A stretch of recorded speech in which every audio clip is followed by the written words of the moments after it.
for supporting Voices of the Fall. So we started this, Novi and I started this initiative last year, and this will be our third event. We do Voices of the Fall and Voices of the Spring. We already have had the poet, the Uruguayan poet Sylvia Goldman. We had the Dominican writer Kiani Antigua. Um, and now we have the pleasure to have Oswaldo Estrada.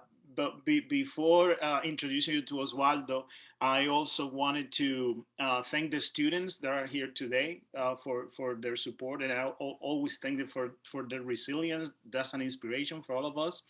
To our colleagues too, that are taking the time to spend in their lunch hour with us. Um, and also to Dean Marek and our chair, Jason Singsheim. I've been trying since yesterday, practicing to pronounce his last name. Well, so sorry about that if I mispronounce it. I met Osvaldo. I met Osvaldo a long time ago. We met at Brown University during a conference down there, and then he was gracious enough to invite me to Chapel Hill to read from my novel Candela. So that was one of the first time as a student and as a scholar that I got invited to an institution. So I appreciate that he gave me that chance. And from that first meeting, came out an interview that he was, and again, gracious enough to publish in a magazine called Hispamerica, which he's part of. So it was one of the first big breaks for me as a writer, and also, because I like to combine creativity with academia. So for me, that was very, very important. All that to say that for me is a pleasure to have him today, being on the other side, inviting him and being able to share his knowledge with all of us. Dr. Osvaldo Estrada is not only a professor in Latin American literature at Chapel Hill University, but lately he has blossomed into a prolific fiction writer. Osvaldo was born in the United States but went back to Peru with his family, where he lived. He was 14 years old. I want to thank you, Osvaldo, for being here with us today. And I would like to start this conversation with you with the following question. How I'm interested to know how this movement of transculturation for you, how that impact your scholarship, but also your fiction as a writer.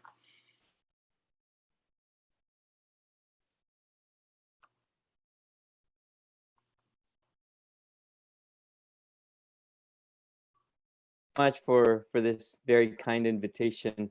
I'm super excited to be here with you. And of course, I want to thank your chair, your dean, but also doctors Novia Pagon and Rey Andújar, who are dear friends of mine.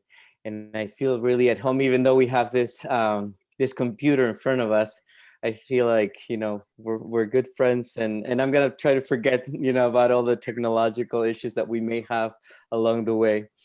And just going back to your question, Ray, as an immigrant, and I'm sure you've experienced this as well, immigration issues and crossing borders and bringing all that baggage from Latin America with you is always present when I'm doing research, when I'm writing. And of course, for us, it's hard to separate, right? Your creative writing from your scholarship. So in terms of my scholarship, I've read and I've studied works by Juan Rulfo, Carlos Fuentes, Cristina Rivera Garza, whose work in many ways do cross borders and the barriers of a language as well. But I'm also thinking of Latino writers who might be closer to our own reality. I'm thinking, for instance, of Guatemalan American Maya Chinchilla, who's a great poet and who's written about this, or of Juno Diaz, for instance, Santiago Vaquera Vasquez, or Daniel Alarcón, who's Peruvian-American, like myself.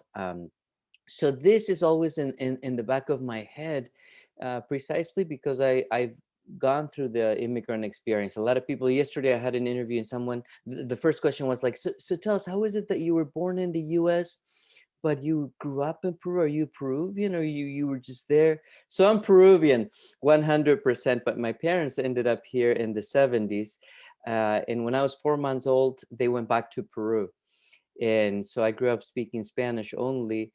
And so that's my life, the story of my life. When I came when I was 14, I had to learn English, and of course I had to learn how to navigate this system and to live in this world, to become a new me, a new version of myself. Because in Spanish in Peru, of course, I could speak the language. I was very outgoing, and then all of a sudden I couldn't express myself in English, in the target language. So that has also, invaded in the best possible way my own creative writing. And of course now, as a Latino writer here in the US, as a Peruvian-American writer, I'm deeply concerned with what's going on with the reality of our own immigrants, of our own DACA students, for instance. I was thinking of sharing for this first segment one of a story that I wrote originally in English for an event that I'm sure you had something like this in Chicago last year, Writers for Migrant Justice, because this event was happening all over the States, um, because people were protesting against what was going on with children detained at the border, DACA students, and so on. The title of the story that I wrote originally in English is A Sip of Benadryl. We can talk about translation later, because the story I had to translate it into my own native Spanish to publish it in one of my books. But it goes like this. A Sip of Benadryl. Sleep tight, she said, and I'll be here when you open your eyes. Be good, Elena. Don't say anything, and don't you cry. Just sit here still for a little while. Mommy loves to tell the story of how I was so obedient that I fell asleep at her command to cross the border in the back seat of an old Dodge, pretending to be the third child of a Mexican family with papers, holding onto my blankie and sucking my thumb. I don't remember any of this, but I've heard the story so many times that I imagine myself there, wearing a pink dress and matching hair bows for my pigtails, afraid, I'm sure, but trusting her completely. It was a warm day. Street vendors walked through the cars, waiting in line, selling sombreros, piñatas, loteria cards, necklaces, and cheap alcohol, small guitars. I was what, 2.5? Mommy always changes this part, and what she never tells anyone is that she gave me Benadryl. That stuff can kill you if you're under 5, but she had no other choice. I slept like an angel, she tells her close friends, skipping the part where I could have died. How long did it take her to walk over to the other side? How many steps did she take? Scared, with her tourist visa in her hand, praying that I wouldn't wake up screaming for her as the Vega family passed the inspection points in San Isidro and San Clemente. Standing in line with others who enter the country with their blue passports and their green cards. I've heard that people wait in line up to an hour or two on a busy day. She says it didn't take her that long, or she was too busy praying to San Judas Tadeo. Mommy, all skinny and courageous, dressed out for the occasion in that red summer dress she bought at El Palacio de Hierro. An investment, she reminds me, in a weekender bag with the only nice clothes she was able to get out of the house when my grandparents rescued us. She swears she was there when I woke up, paid the Mexican family $1,500, and kept the rest for Greyhound tickets to North Carolina. I know what you're thinking. Why would anyone cross the entire country to come all the way here, right? In a bus. Believe me, I've asked Mommy a million times. I would have stayed, I don't know, in California where most people look like us, or in Nevada, New Mexico if you want, Texas for God's sake. But no, Mommy had to come all the way here because her brother knew of someone in Carborough who would give her work and a place to live. That's what she says anyway. I think she wanted to get as far away as possible from the border, knowing that her visa would expire in a few months, or that my father could find us if we stayed anywhere near Mexico. So here I am, 16 years later, enrolled in your first year seminar. I've been good all this time, got A's in high school, did some community work, fed the homeless on Thanksgiving Day, did everything they tell you to do to get yourself admitted. You want us to write a cultural autobiography describing our background, the path that has brought us to college. and I just want to close my eyes and fall asleep in the back seat of that old Dodge. Mommy says we're lucky to be here, that she'd do it again for me and for her, that she'd clean houses 8, 10 hours a day, even if those chemicals have destroyed her lungs. I know we're lucky. We stayed together through thick and thin, didn't end up in a cage waiting for my turn to be deported.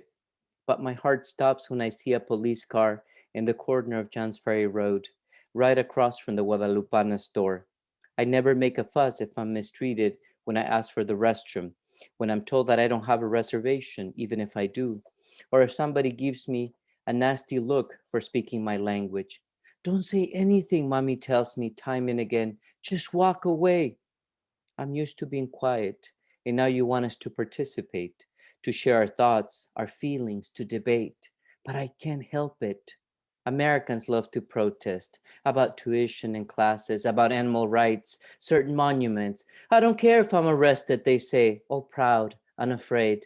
But we can't. We have to keep a low profile. Go unnoticed, mommy warns me. Meanwhile, gringos tell their children to become politicians and surgeons, scientists, or the next president of the United States. I'm Elena Lopez, professor, but I could be Mariel Hernandez, or Felinda Garcia, Jenny Mendez. I sit in the back, away from the door, and hardly ever talk. I can't watch movies that portray domestic violence. They remind me that my life would be different if mommy and I hadn't had to escape from that. She wants me to become a teacher or a nurse, but I like to become a lawyer to help people like me, people whose nights would be insufferable without a sip of Benadryl. Thank you. Oh, muchas gracias. Muchas gracias. Again, I would like to thank everybody that is with us today. And I'm going to ask maybe two more questions, and then I'm going to try to open the conversation, because maybe you guys would like to also ask questions to Oswaldo. Oswaldo is the author of cultural and literary criticism books like Ser Mujer y Estar Presente, To Be a Woman and Be Present, and also Troubled Memories, Iconic Mexican Women and the Traps of Representation. Um, I wanted to ask you, Osvaldo, to talk a little bit about the violence in your writing. I can see that that's a theme in both your literary academic research, but also in your creative writing. I wanted you to see if you can talk to us about the difference between the two, if there is any, and also why the gender violence interests you so much, especially in relationship like to violence towards women, for example. Thank you. Thank you for that question. I, inevitably you are who you are, and I come from Peru, and I lived during the turbulent 80s in Peru, when we had terrorism and there was an armed conflict between the Shining Path and the Peruvian state. And believe it or not, that has influenced my life, my writing, in many ways. And I'm always writing about that. I'm going to change the speaker to so that I can see all of you, not myself when I'm talking. And so it's always there. And as an academic, I've worked on this. I've published a few books and some articles on this issue of violence and how it affects you. And the same way as crossing the border, right? It's not just the physical aspect of crossing from one country to another, but how it transforms you mentally and for the rest of your life. And the same thing happens with violence. Right now, for instance, over just the past week, we've had 3 different Peruvian presidents within a week, and we've had protests, and people have gone out to the streets protesting against the government. Now we have a brand new president as of yesterday. But just looking at that reminds me of what my childhood was like, without food and electricity, always scared that a car would explode, in the middle of the street as I was going to school. And imagine being a parent. It must have been so hard for my mother. So of course I've lived through those years. I've inherited all of that. And so now that I'm, that I work on memory studies and also on historical amnesia on that other side. I try to articulate and re-articulate issues related to violence, both in my scholarship and also in my own creative writing. So oftentimes, without wanting to, I end up writing about, violence and gender violence, also in particular in some of my stories. And you know how this is. You don't, sit down, you're like, okay, I'm going to write about this woman who's undergoing domestic violence. But it just sort of happens. It's like the story was there waiting for you. And I don't know how you are, Rey, when it comes to this, but I usually think of the first lines of the story, that voice. But then, I'm probably working or watering the plants or cooking or something else. And so I forget about the story. But after a while, it just comes back. And it comes back and it's begging me to write about it. And that's the winner, right? That's the story that you want to work on. And so some of the stories that I gathered in my collection of short stories, Luces de Emergencia, I'll show the book so you can see it. Luces de Emergencia. Oh, you have it too. Novia, where's your copy? Deal with characters who are trying to escape from that violence. And it's called Luces de Emergencia because I do believe that sometimes there is, a light at the end of the road, and there's some hope for some of these characters. I can read a little bit of that if you want. I don't know if you want me to read in English, or I don't know what my audience is like. I don't know if I should read in Spanish or in English. You tell me. You may want to go and read something in English because I have a couple of paragraphs here in Spanish that I want to read. So maybe you read in English and I read them in Spanish after you. Which story were you going to read? I was working with La Tercera Profecía. No, I'm sorry, Salida de Emergencia. Okay, that's the one that exit. Yeah. That's the one that I had in English, and it's I mean, I don't know. We do have time, but I can read the whole thing or just part of it. So maybe I just look at you and you tell me, like, go on, and then I keep going, or we can stop and then we can talk. Okay. Okay. Okay. This was recently translated by Mireia Yamal. And we'll talk about translation later, how difficult it is to translate some of these terms. The title in English would be Emergency Exit. And it deals, I think, precisely with what we're talking about right now. It was him, older, with a receding hairline like his father's, the strands dyed in artificial black, the permanent bags under the eyes, perhaps deeper or more swollen, and the threatening mustache, also dyed and perfectly groomed, like him. How did I not notice during the 3-hour flight from Mexico City? And what was he doing there, sitting on the other side of the aisle, 2 rows in front of me? Was it him? I tried to hide in my seat, to become invisible so he wouldn't discover me. I instinctively put my head down, and I felt my heart beating with urgency, the need to fade away right there and then, the terror of seeing him before me and not knowing how to hide. In the few minutes that passed while the front rows emptied until reaching ours, I rehearsed several possibilities of avoiding or confronting him, uttering again useless prayers, drying my sweaty palms, slowing my breath. The first time I tried to escape, I got all the way to the building's front door, but the neighbor on the first floor had washed the entrance and I slipped on the wet tiles. Sore, I wandered through the streets not knowing where to go. In my desperation, it didn't occur to me to grab my passport, my wallet. He didn't even follow me. He knew I wouldn't get far with my belly. If I didn't escape when I was 2 or 3 months along, how would I do it now that I was about to give birth? When I told my mother-in-law that her son hit me, she was horrified. He's like his father, she responded, shocked, covering her mouth with one hand. Try not to contradict him. Do what he says, Rosita. With men, it's better to just go along. And don't even think of threatening him, because it will be worse for you. I dare you lay a hand on me again and I'll kill you, I exploded one day, armed with the kitchen shears. It took longer for me to speak than it did for me to fall on to the ground, on my knees, begging for forgiveness, paying double, first for serving him cold food and then for trying to defend myself when my lentils slammed against the wall. He got up, smiling, satisfied to leave me on the ground, as usual, happy to have taught me a lesson. It was him, courteous with his neighboring passenger, polite and quite nice, the same one who would return and ask me for forgiveness with a loving gesture, telling me some joke, singing me a song, his enormous arms lifted above him and without difficulty pulled out the carry-on, a leather jacket and a plastic bag. Had he seen me as I passed his seat or in the waiting room? My previous flight had arrived 3 hours earlier. I had a coffee and was one of the first people to present my documents at the service counter.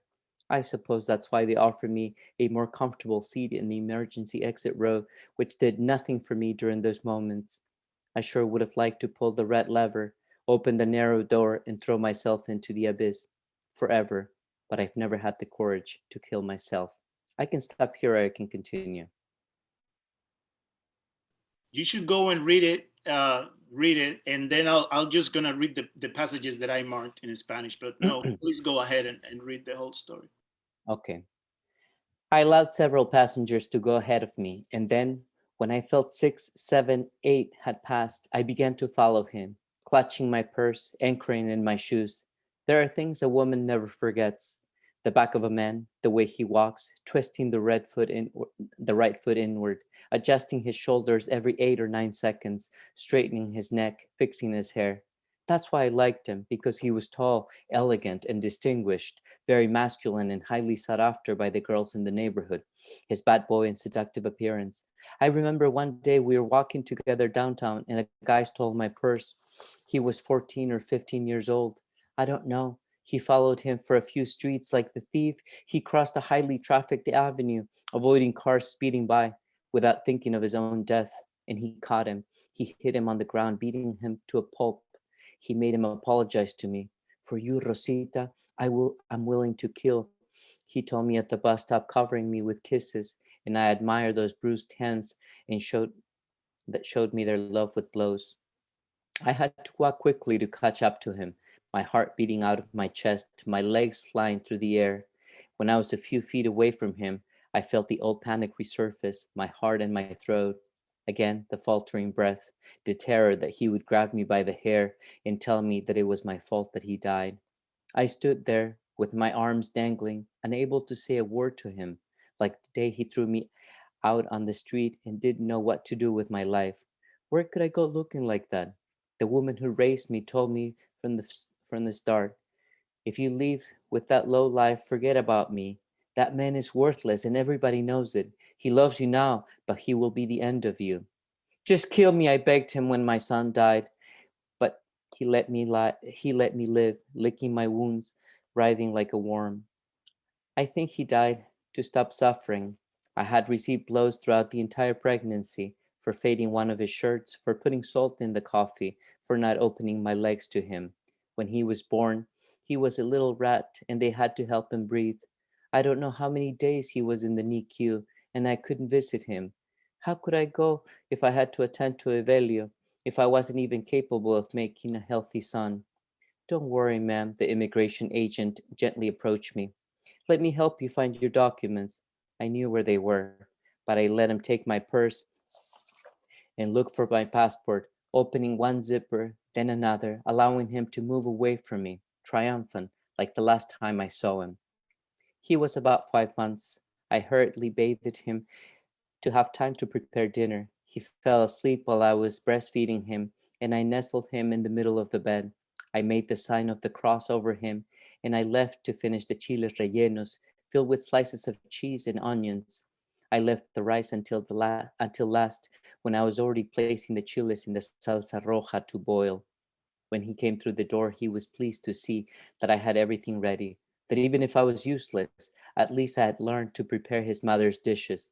I served him immediately so I could go to my son, but he made me sit next to him. Between bites, he told me that his younger sister was ill, gravely ill. The following day, he would cross to the other side to see her, and he didn't know when he would be able to return. What about us? What about you? Don't you see my sister's dying? I didn't say anything else and went to look for my son without asking if he would leave money for expenses, if he had paid the rent, or what I should do in case of an emergency. I found him face down, sleeping like an angel. He had turned while I was cooking and died of asphyxiation. He was still warm when I carried him in my arms, but motionless, the way he came into the world. I didn't cry. I lulled him and sang in his ear, feeling myself with his smell, playing with his tiny curls. I didn't cry when he shouted, striking me, calling me a murderer. Kill me, I begged him, waiting for him to crack my head open with his boots so I could join him. I didn't put up a fight when he dragged me and kicked me out the door. I let him leave with my son in his arms, wrapped in his yellow blanket, without demanding anything.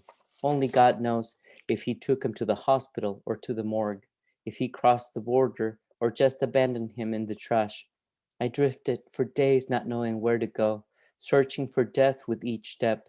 There's always someone compassionate who offers some bread, a taco, or cardboard to sleep on. If it hadn't been for Senora Martina, who recognized me in the park, I don't know what could have happened to me.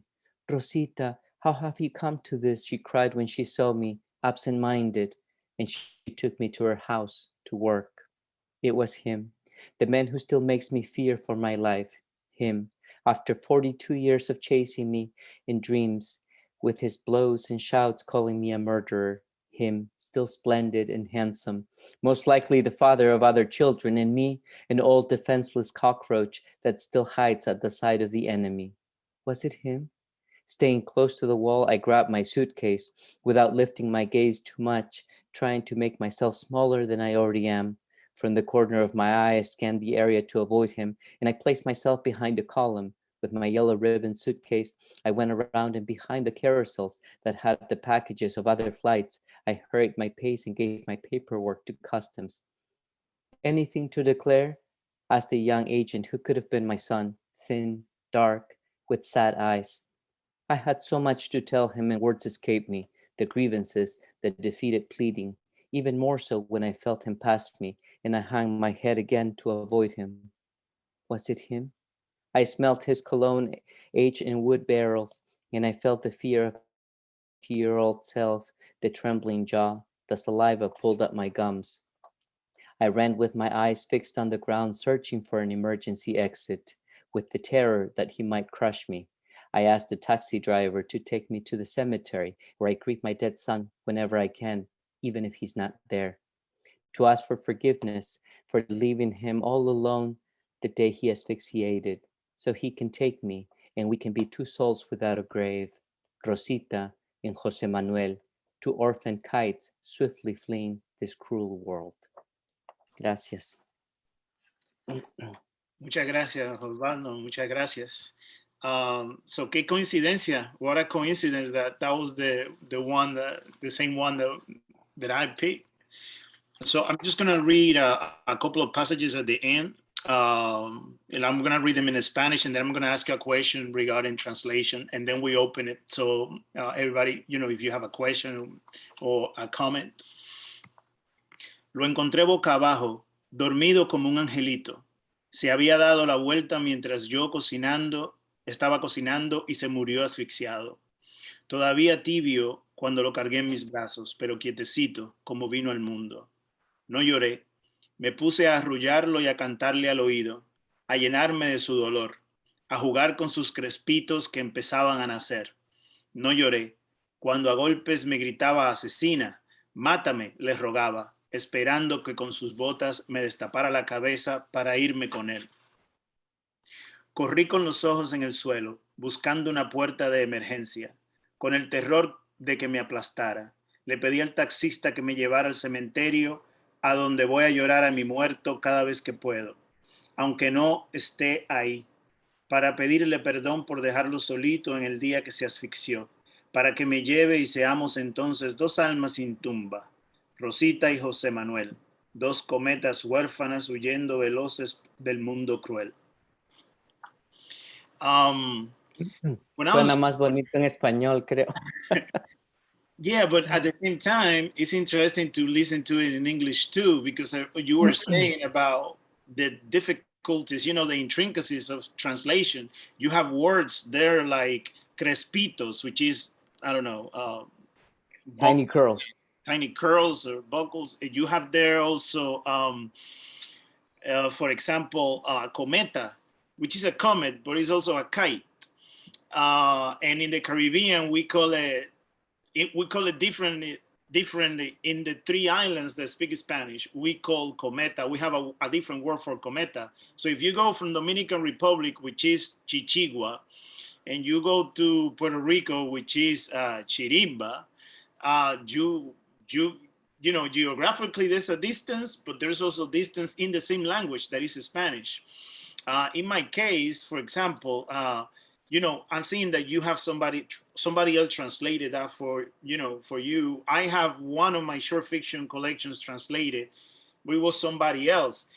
For me, translating my own fiction, you know, it's like I don't know. Not that I'm not afraid to do it, but it seems like such a big word that I will never finish because I'm gonna be trying to perfect it. And then at the same time, English is not my mother tongue. Like I have enough English to survive. So I want to ask you as a fiction writer too. But at the same time, I have published more academic stuff in English than in Spanish, like written by myself, right? So as a scholar and also a creative writer, how that works out for you, that universe of the metaphorical part of translation, but also the practical part of translation. It's hard to translate yourself, right? Even if you speak both languages quite well, or your linguistic ability or proficiency is at sort of at the same level, it is super difficult because I think that I have a different set of words in English and a different set of words in Spanish. I had a lot of difficulty translating myself from English into my own native Spanish when I translated a Sip of Benadryl, because I would say things very differently in Spanish if I were writing in Spanish. In this particular short story, it's interesting because I don't translate myself for the same reasons. I would just write a different story, something completely different. And when Mireia translated this particular short story, she did write comet for, cometa. But I went back to kite because I think that's precisely what I want to express in Spanish. And I have other examples too of how some words are like the complete opposite in that they would be in Spanish. I'll just give you one tiny example. I'm not going to read the whole short story, but in Spanish, this story, Los placeres de la carne, the first line says, tenía pasión por las veganas. She translated it as the first time she said, she had a passion for vegan women. She had a passion for vegan, and then I added the women part. She had a passion for vegan women. But it's not quite that, because if I were to write this in English, I would say something like, she had a weakness for vegan women. And because that's exactly what I would like to say in English. So I changed it. And I think that when you're translating, the advantage of knowing both languages is that you have an intuition of what could work and what wouldn't work necessarily. I wonder what happens with writers who just leave everything in the hands of the translator, right? Because they're never able to check the translation. And it might be, Borges would say that the translation is actually better than the original if you have a good translator. But I do wonder, if you're using a lot of colloquialism, if you're using a lot of local expressions, if the translator would be able to actually give you the equivalent in English, for instance. Well, it's good that you mentioned Borges now, because there is a good example in regards to that. Borges was the translator of William Faulkner in Espanol. And if you follow the movement, like for example, magical realism, the boom literature, like with Gabriel Garcia Marquez, Mario Vargas Llosa, and I will even say even Juan Carlos Onetti, right? Some of them didn't know English enough to read Faulkner comfortably. Right. So, for example, you have somebody like Juan Carlos Onetti that he will tell you that his biggest influence was William Faulkner, And what he read was not The Sound of the Fury, for example. What made him fall in love with William Faulkner was Light in August, Luz de Agosto. Mhm. But that was one of the books that Borges translated. And after He many years, changes it. that I took a lot of liberties translating it because nobody will check me out. Right. So there was a stuff that I cut it, and then he was saying like, "Oh yeah, that Faulkner, that guy that won the novel, I make him better. I made him readable in Spanish." So those for me are the kind of intricacies, and also with your book, Emergencia. I spend all these days thinking like, okay, you have emergency, which is, related to the violence, and also, the whole idea of, in some ways, denounce violence towards women and toward immigrants. But at the same time, if you go into the word itself, the etymology of the word emerger, so inside the word emergencia, you have also that emergencia is a Mhm. hope. You can grow out of, you can emerge, you can emerge out of it. So if I'll be translating, I'll be spending all day thinking about this. Just the title. Yeah. I'm never gonna get anything done. Yeah, So, it is complicated, and even like you said, within Spanish, because there are some the Spanish that you would find in some of my short stories, you might say is Peruvian, and then you go to the next story, it might be Central American, and then the next one is very Mexican. Um, and you have to sort of follow your intuition, and you have to hear that internal voice that's sort of dictating the story to you, but you don't know how it will be translated, or how it will be, in the hands of the readers, right? yeah. Now I want to open the floor, if I may say, to to anybody. Like if you want to ask a question or make a comment to Osvaldo. Ray, there's a couple of questions in the chat already. Oh, If you want to start let there. me see if I open here. uh, Rashida has a question here. why the female voice, is that it? Yeah. Yeah. Do you It find says it yes. difficult to write from female perspective, and why with female narrators? Yeah, so it just sort of happens that I've read two stories by two female narrators. I never know who will be the narrator in the story, to be honest with you. So I might have a story sort of, in the back of my head when I'm walking through the woods here, and then all of a sudden I just hear the voice of a child, and I hear like, and that's the case in some of the stories, or it's an older person in an assisted living facility, or it might be a student, and it just happens that I heard the voice of a woman who was terrified to see the man who had been so abusive to her, uh, 42 years earlier, and it just sort of came to me, and I think is that how it happens for you, Rey? You just sort of hear that internal voice in the story, sort of dictates, this is my gender, this is who I am. No, but for me, it doesn't happen. I always, for some reason, when I have tried it before to write from a woman perspective, it didn't work out for me. So for the first time, I'm doing it now in the novel that I'm finishing now, the Seed of Evil, El Germen de lo Fatal. It's the first time that I'm using, and I'm only using it like for a big chapter, because I don't feel safe enough to write from a woman perspective. So I'm doing it for the first time now. But in the same tone, the other question that's there says like, when you think about the story itself, it comes in English or Spanish? And that depends.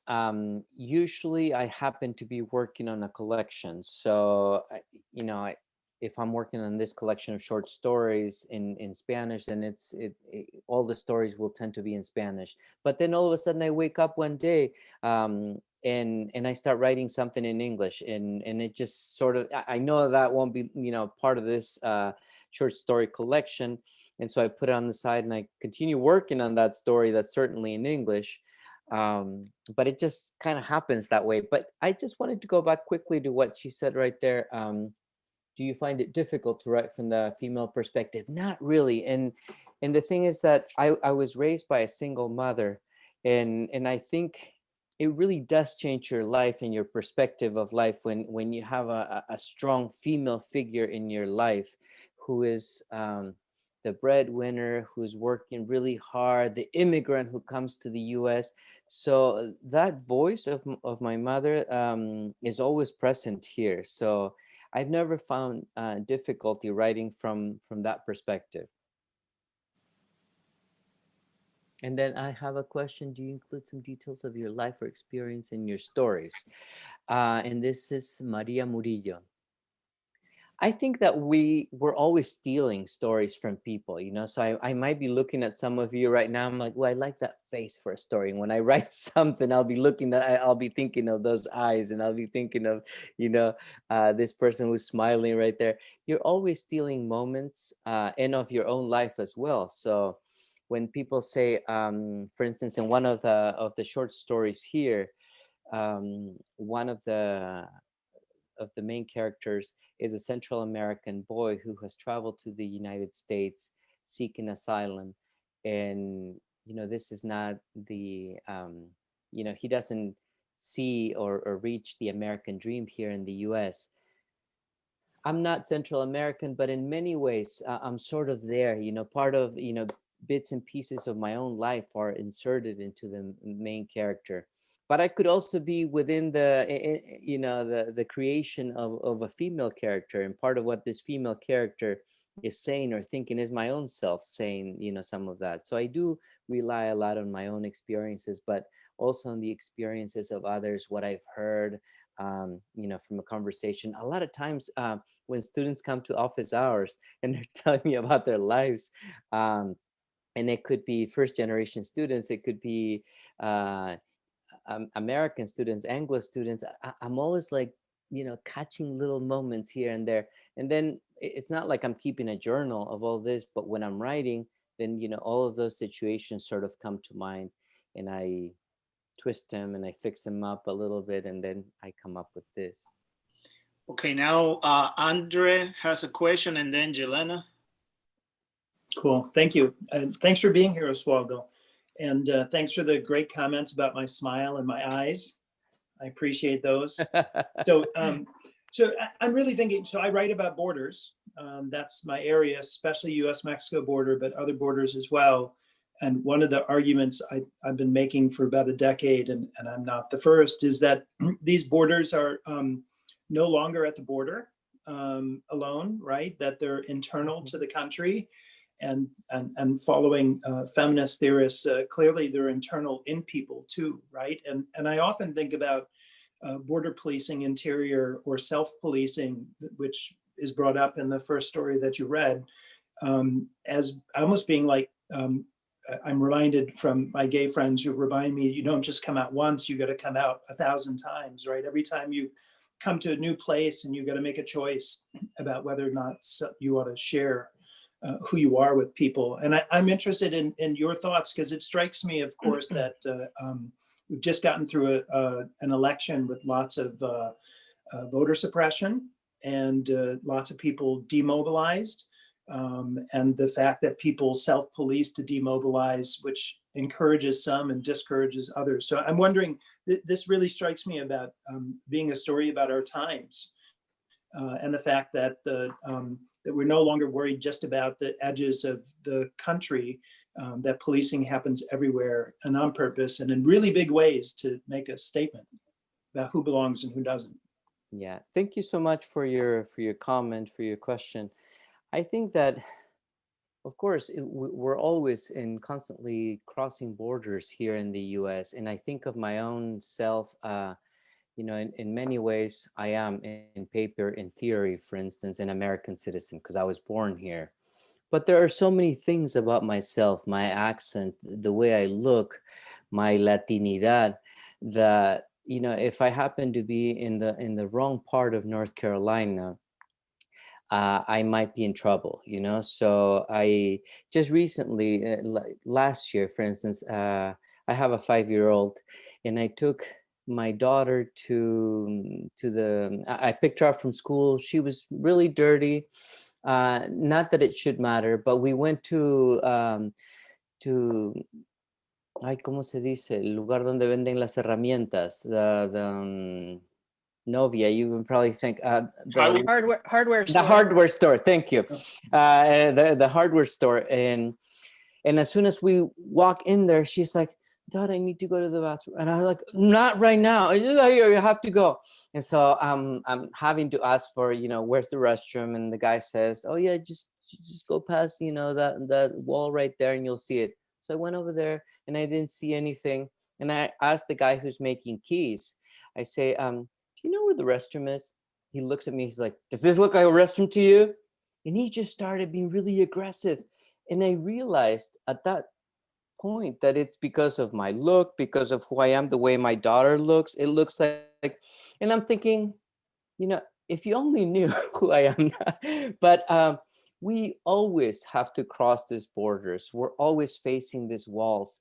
And when you are the other, and when you are, even if you have a privileged position in the US, such as myself, because I live in a nice neighborhood, I work for a research institution and so on,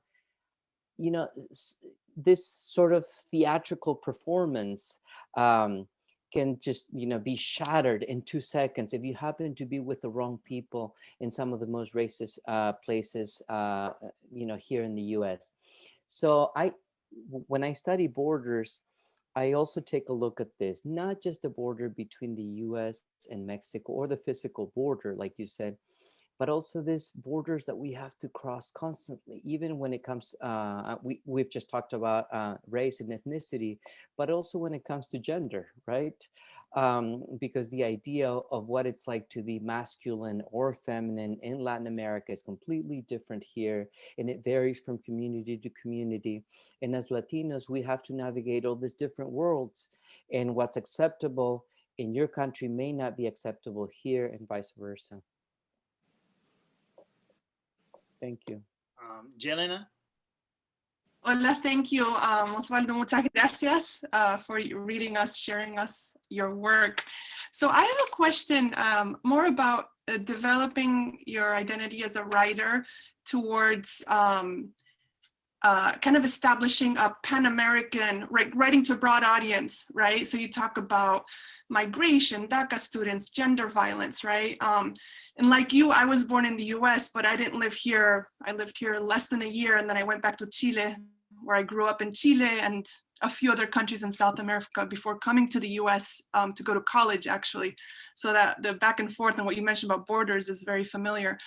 And I never identified as a Latina until I came to the US, right? I was always a Chilena, right? So, and this is something I've talked with my students about, like this flexible situational identity of being Latina or Latin American, etc. So I was wondering if you could speak to how you developed that as a writer and your own persona as a writer.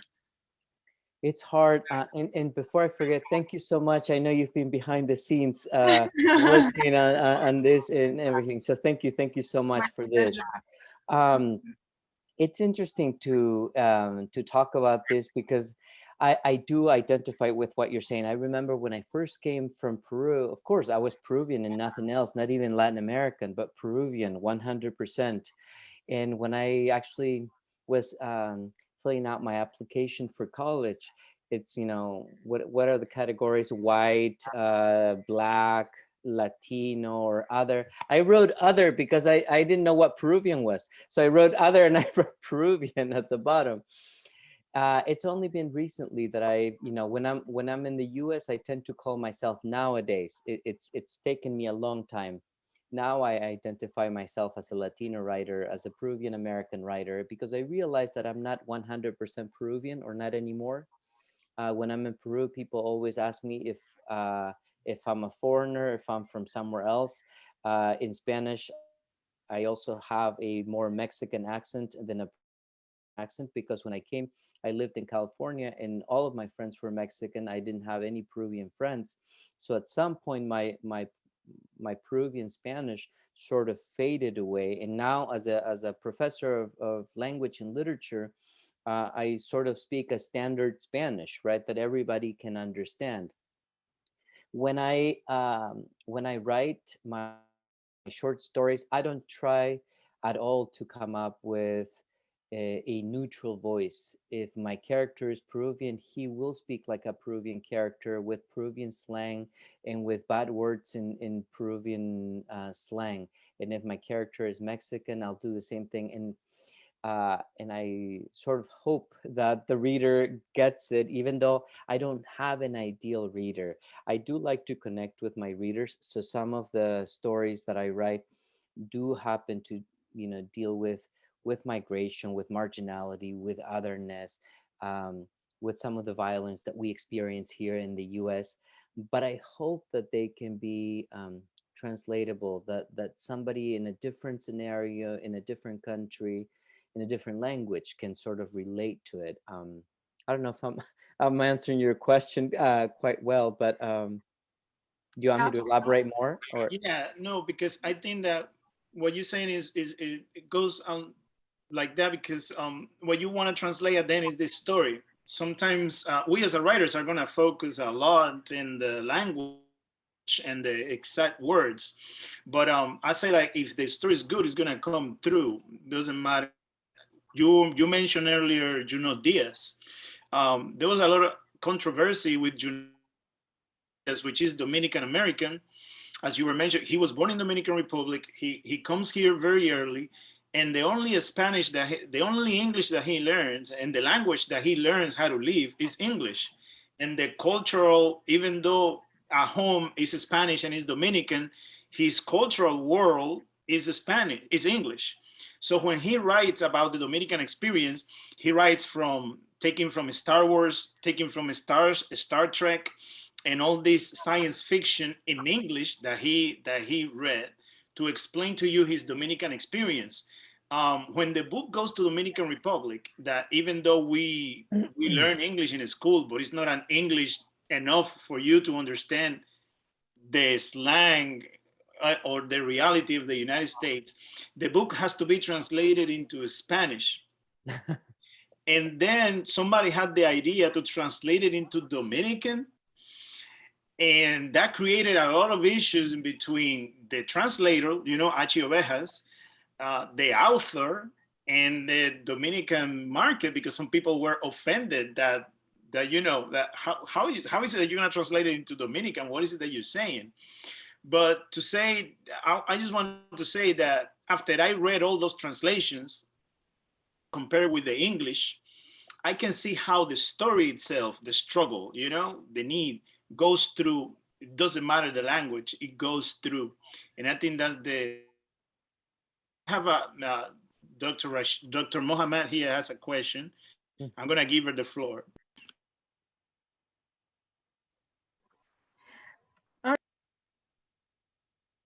we can't hear you. Unmute yourself. Sorry about that. Okay, all right. Yeah, I have a question. When I was working on my doctorate some years ago, I studied an author named Herbert Cole. He was Jewish, but he never learned the Jewish language. He never learned Hebrew or Yiddish. And so as he was growing older, and one of the things that really struck me in his book, and he says, I have feelings that I don't have language for. So he internalized his culture, but he never learned a language. So it seems to me that I think we still have this I don't know, it's like a double voice, or because when he said he had feelings that he didn't have language for, it seems like to me that he understood his culture, his Jewish culture, but he didn't know the language of it. How would that work? How does that work when, you said you grew up there, you were born here. Ray says he grew up here, learned, and it's almost like I had to learn. I learned a lot of my language because my mother is African American. Well, she was half white, but African American, and she grew up in South Carolina. And she told me later in years that she would not speak in her class because she was afraid of her English.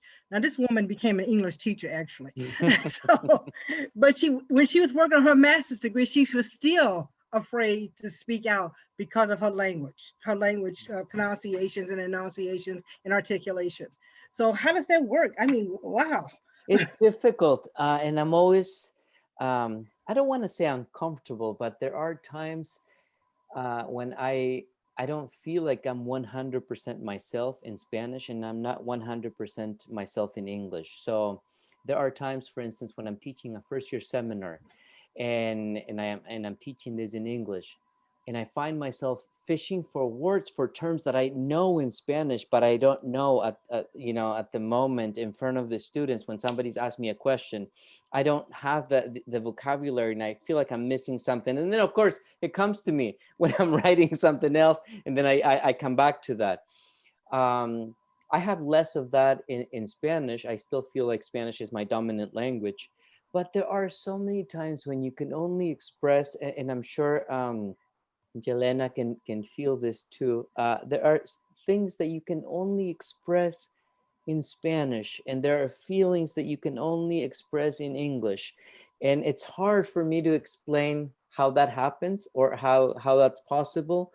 But I can also think of myself and relationships and the people I've dated, I've gone out with in my life.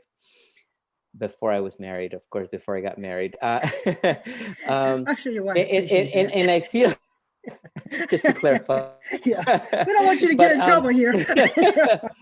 But I feel like I had a different set of variables and a different register in order to love someone in that particular language than I do now, for instance, because my wife is Spanish and we speak Spanish 24/7 here at home. I don't know, it's sort of like you grow this second skin, and that becomes a part of your hybrid identity. And you just have to feel comfortable with that sort of in-betweenness, the fact that you are with one foot here and one foot there, that you're not quite 100% comfortable, in either scenario, but sort of right there in the midst of these two different worlds. Thank you. Thank you. Write that down. That brings us to the hour. So I don't know if anybody. Oh, do you have a question too, Novia? No. So I just want to thank all of you for your time and for being with us today. Thanks Oswaldo for being for sharing his talent with us and I just want to again say thank you. This was a very illuminating hour. We're gonna make sure that we keep sharing our events with you, and thank you all for your support. Thank you so much. I just want to say quickly, thank you so much. It's always nice to have the opportunity, and thank you, Rey and Novia and Jelena, for inviting me to do this, because you write in solitude and you're crafting your little ideas and you go over it, but it's only when I get to read a story in front of students at a cafe, at a bar, of course the places we can't go now, and when my face actually meets yours and I see that I might be changing your world for just half a second, that those stories become meaningful. So thank you from the bottom of my heart, really. Thank you. Thank you. So before we all disperse, I just wanted to say one thing that I did not say in the beginning, which is to thank Amy Sub and the Office of International Services for supporting this event as well. It's part of our International Education Week activities at GSU, and I know there are many more activities coming up over the next couple of days. So thank you so much for that. And if you all are interested in learning more about literature in Spanish or the Hispanic experience in the US, or learning Spanish, so you can read some of these stories in their original forms, come and join us and take some courses in Spanish or in global studies. So, thank you. Thank you so much, Oswaldo. It was lovely to hear you read your own stories. Thank you, guys. Gracias. Muchas gracias. Thanks, Rey. Mil gracias, de verdad. Bye, everybody. Take care. Chao. Cuídense. Gracias. Adiós. Adiós.